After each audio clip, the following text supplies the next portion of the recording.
Welcome to the Lord's Day Ministry. Today we're going to be talking about Daniel chapter 8 in the 2300 day prophecy.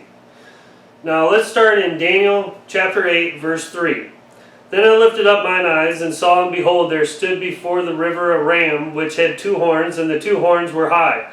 But one was higher than the other, and the higher came up last. Now the ram is talking about the Mede and the Persian empire. Okay, I saw the ram pushing westward and northward and southward, so that no beast might stand before him. Neither was there any that could deliver out of his hand. He did according to his will and became great. Now the Medes and the Persians conquered a bunch of land, and nobody could resist. Verse 5, and as I was considering, behold, a male goat came from the west on the face of the whole earth, and touched not the ground, and the goat had a notable horn between his eyes. Now this is Alexander the Great of the Greece Empire. Okay, he conquered with great speed. That's what it's talking about when the goat didn't touch the ground, is talking about Alexander the Great conquered with great speed. And he came to the ram that had two horns, which I had seen standing before the river, and ran unto him in the fury of his power. So they clashed in battle. And I saw him come close unto the ram, and he was moved with rage against him, and struck the ram, and broke his two horns. It means he conquered the empires, and there was no power in the ram to stand before him, but he cast him down to the ground and stomped upon him, and there was none that could deliver the ram out of his hands. And Alexander the Great conquered the Medes and the Persians and most of the known world. Therefore the male goat waxed very great, and he was strong.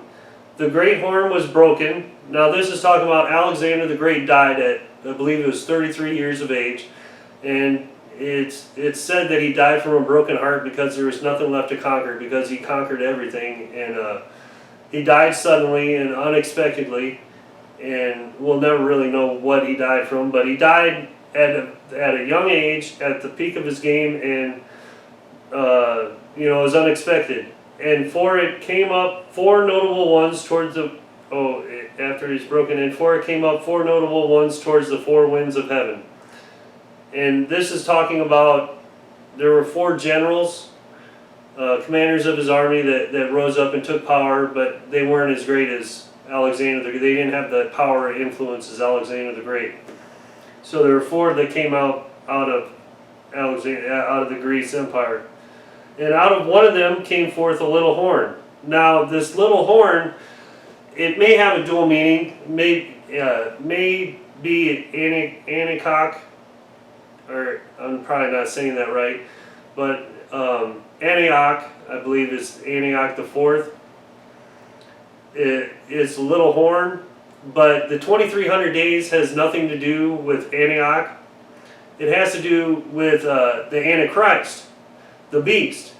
Now the beast is the little horn. It may have a dual meaning. Antioch the Fourth may be a little horn too. You can have a dual meaning.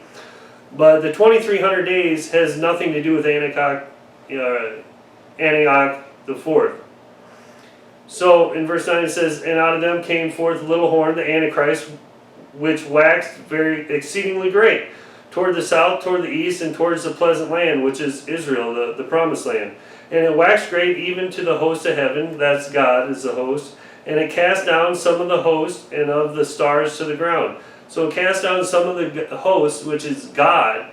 Now this is important. I mean, the Antichrist didn't grab God from heaven and throw him down to the ground, and we see it, and stomped upon them. He didn't like physically stomp upon God, And the stars is referring to angels, and it's the good angels, not the bad angels, because the Antichrist won't stomp on the bad angels because they're friends, they're allies. So what it's talking about is figuratively, he's blaspheming God. Okay, that's what it's talking about, casting down God and he's blaspheming God and talking crap about the good angels. Okay? Yea, he magnified himself even to the prince of the host. He said he's better than God. And by him the daily sacrifice was taken away, and the place of his sanctuary was cast down. Okay, now if you watch my video rapture explained, I explained to you the prophecy in Daniel chapter 12, verse 11, 12. And I'm not going to re-explain it here, but 30 days before the tribulation starts, the daily sacrifices are taken away from the temple. Okay, this is key to understanding the 2300 days. Now this is what we're going to be talking about. The daily sacrifices were taken away. Antioch the Fourth in like 167 BC, he conquered Jerusalem and desecrated the temple. That was abomination, desolation. They confused with the 2300 days, but he sacrificed a pig and desecrated the temple. And like three odd some years later, the Maccabees, this Jew, led a revolt, and that's why we have Hanukkah. You know, the Jews celebrate Hanukkah because of the Maccabees revolt in 164 BC, which, you know, 2300 days is like 6.38 or something years. So, you know, between Antioch the Fourth conquering Jerusalem and the Maccabees revolt taking back the temple and cleansing it is like a little over 3 years. So it's not even close to the 2300 days. So there can be no correlation at all between the 2300 days and Antioch the Fourth, as we can see. I mean, it's not even close. So then I heard, okay, and a host was given him against the daily sacrifice by reason of transgression, that is abomination, desolation, and it cast down the truth to the ground, and it practiced and prospered. So he blasphemed God. He takes away the daily sacrifice and desecrates the temple. The abomination, desolation is the reason of transgression, which happens halfway through the tribulation. And he prospered much, even though he did this to God. Then I heard one saint speaking to another saint, said unto the certain saint which spake, How long be the vision concerning the daily sacrifice and the transgression and desolation, to give both the sanctuary and the host to be trodden under foot? And he said unto me, Unto 2,300 days, then shall the sanctuary be cleansed. Okay, this is key. So 2,300 days from the daily sacrifices being taken away, which is 30 days before the tribulation starts. So the tribulation is 7 years. 2,520 days in the old Jewish calendar.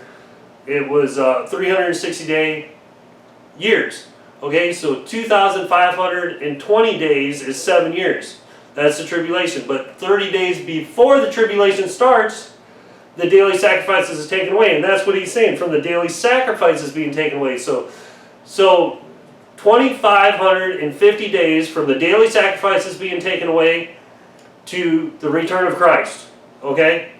So we have 2,300 days here. So it says the sanctuary is going to be cleansed 2,300 days from the daily sacrifice. So that's 250 days before the return of Christ. The sanctuary is going to be cleansed. Okay? This is key. Now what's happening 250 days before the return of Christ? Well, the vials are being poured out. Now, let's look in Revelation 16, verse 10 and 11. And what we're going to be looking at is the fifth vial, okay, being poured out. And the fifth angel poured out his vial upon the seat of the beast. Now we just read that he magnified himself above God, and that he took the mercy seat in the temple. So he desecrated the temple. Now the fifth angel is pouring his vial out on the beast who's sitting in the mercy seat in the temple. Okay?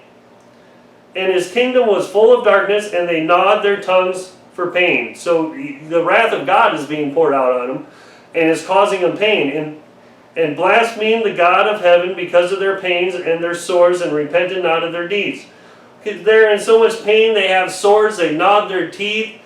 This is God. God kicked them out of the temple is what happened. The fifth vial, 250 days before the return of Christ. The fifth vial is poured out on the mercy seat of the beast in the temple, and the beast gets kicked out of the temple 250 days before the return of Christ. Now, that's the explanation of the 2,300 days. Thank you for your time, and God bless you all.